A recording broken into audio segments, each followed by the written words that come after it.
Hey everybody, and welcome back to E&W Farms.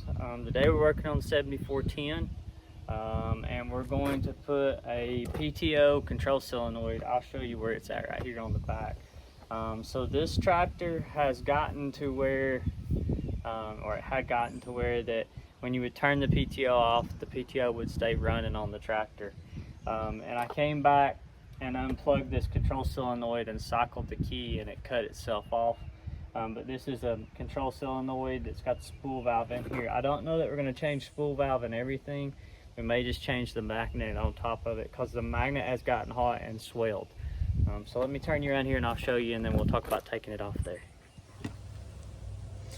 Alright, so this guy right here is the guy in question. You can see it's got a crack in it right there at the top of my thumb.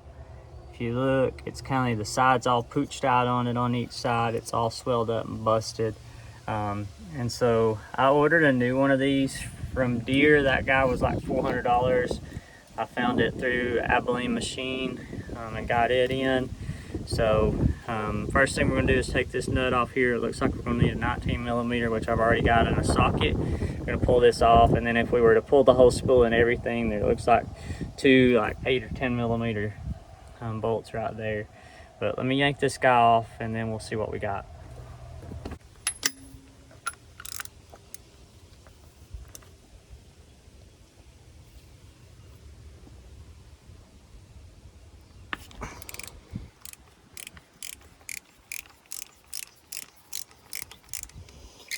I couldn't find in the John Deere parts book where I could buy just the electromagnet portion of it. They're probably in there somewheres.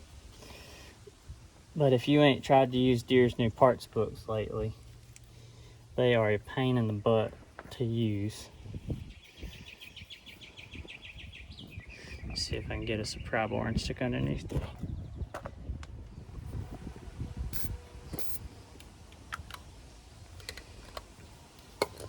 Like I was saying, if you've not used Deere's parts books since they went to this new version,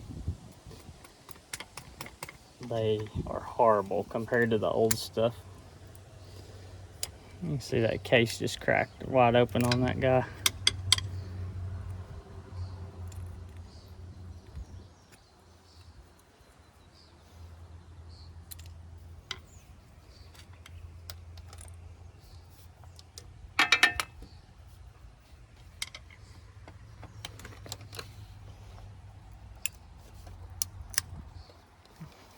I think the whole thing's just gonna bust.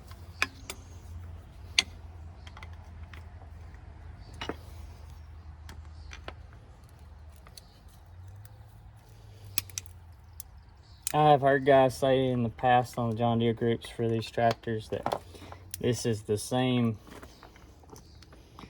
solenoid more or less as the four-wheel drive one.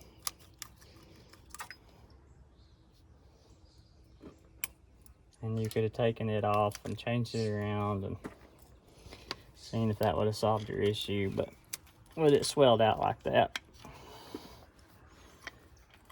I figured there wasn't even no use of doing none of that.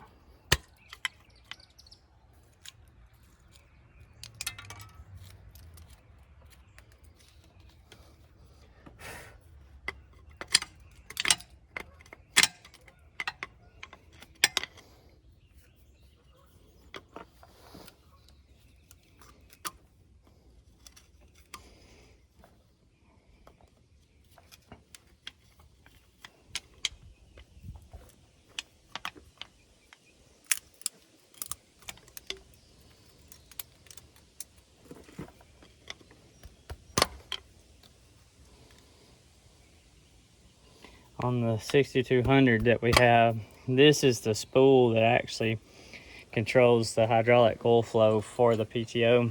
And one time I had something get stuck in here and I took this apart on it, cleaned it. It wasn't that bad of a job, but this is a little different on this one. Let's see if I can get another pull. Right, boy.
Looks like we're gonna have to pull the whole thing out, which is fine now that I got it turned a little bit.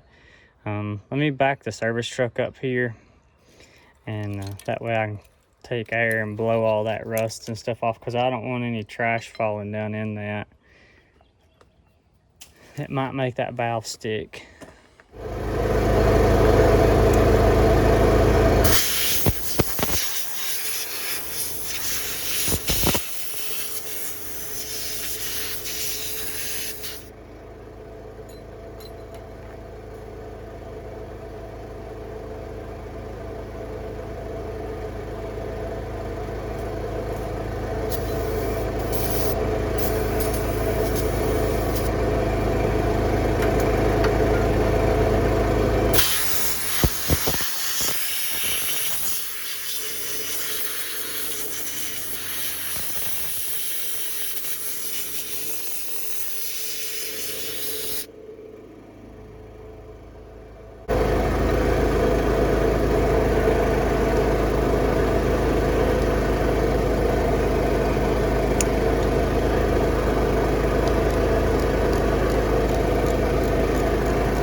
Pop up out of there now. Just like that.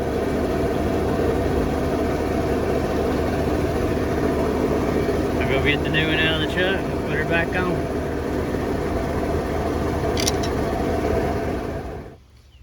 Alright, there's your part number. Now you notice this is an A&I product, it's not a John Deere product. Which is exactly the same thing as the John Deere product is. Not any difference. A&I products are just John Deere's, I won't say cheap.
Okay, so that's how that guy was supposed to have came apart.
Plug her back up.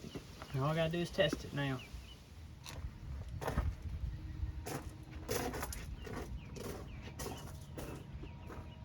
I'm gonna turn the PTO on. Sound like it engaged there. Let's get out and see.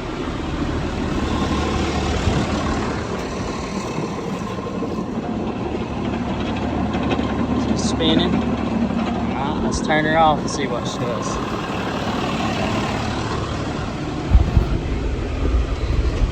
Put the switch. See if the light goes out.